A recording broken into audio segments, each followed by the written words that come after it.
श्री दत्तात्रेय कवच।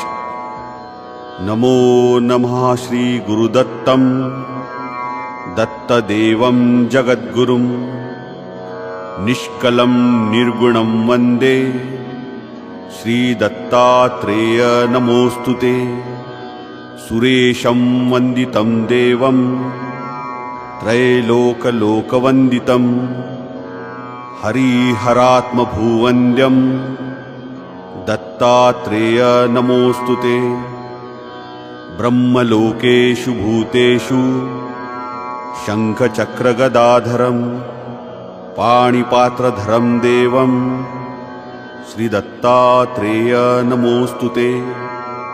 निर्मलं रक्तवर्णं च सुन्दरं स्वाङ्गशोभितं सुलोचनं विशालाक्षं दत्तात्रेय नमोस्तुते। विभूतिशोभितं देहं हारकेयूरराजितम् अनन्यकरुणाकारं दत्तात्रेय नमोस्तुते।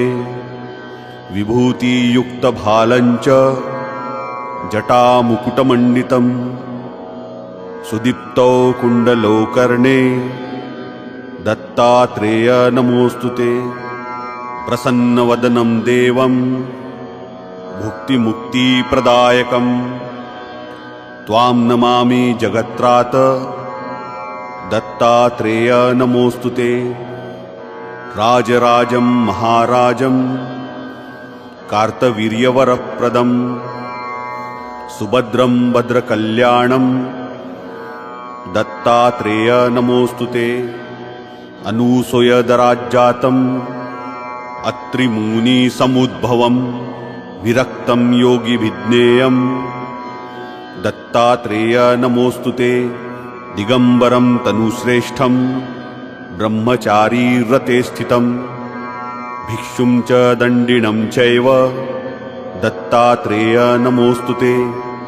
कदा योग कदा भोग बाललीलाभिशोभितं दशनरत्नपङ्क्तिचं दत्तात्रेय नमोस्तुते।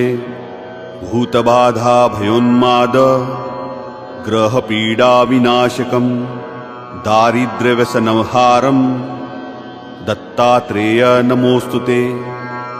चतुर्दशां भृगोघस्त्रे जन्ममार्गशीर्षे शुभे यस्य तं तारकं वन्दे दत्तात्रेय नमोस्तुते। रक्तोत्पलदलपादं सर्वतीर्थप्रकाशकं वन्दितं योगिभिः सर्वे दत्तात्रेय नमोस्तुते। ज्ञानिनं साक्षिणं देवं गतिः मोक्षप्रदायकम् आत्मभूवं वरं कृष्णं दत्तात्रेय नमोस्तुते। भृगुः उक्तमधुरवाक्यं दत्तात्रेय स्तुतिपरे साक्षात् अव्यक्तं स्वयं ब्रह्म दत्तात्रेय नमोस्तुते।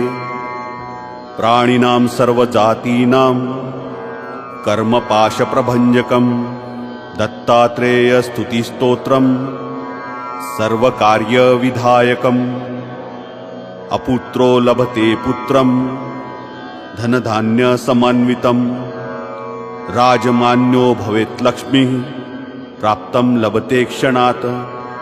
त्रिसन्ध्या जपमानस्य दत्तात्रेय स्तुतिपरां तस्य रोगभयं नास्ति दीर्घायुविजयी भवेत्। कुष्णाण्डो डाकिनी यक्षा पीशाच ब्रह्मराक्षसः स्तोत्रश्रवणमात्रेण नश्यन्ति नात्र संशयः।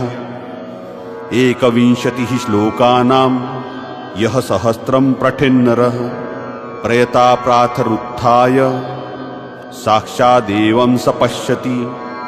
इति श्री दत्तात्रेय कवचं संपूर्णं। दंडवत् प्रणाम।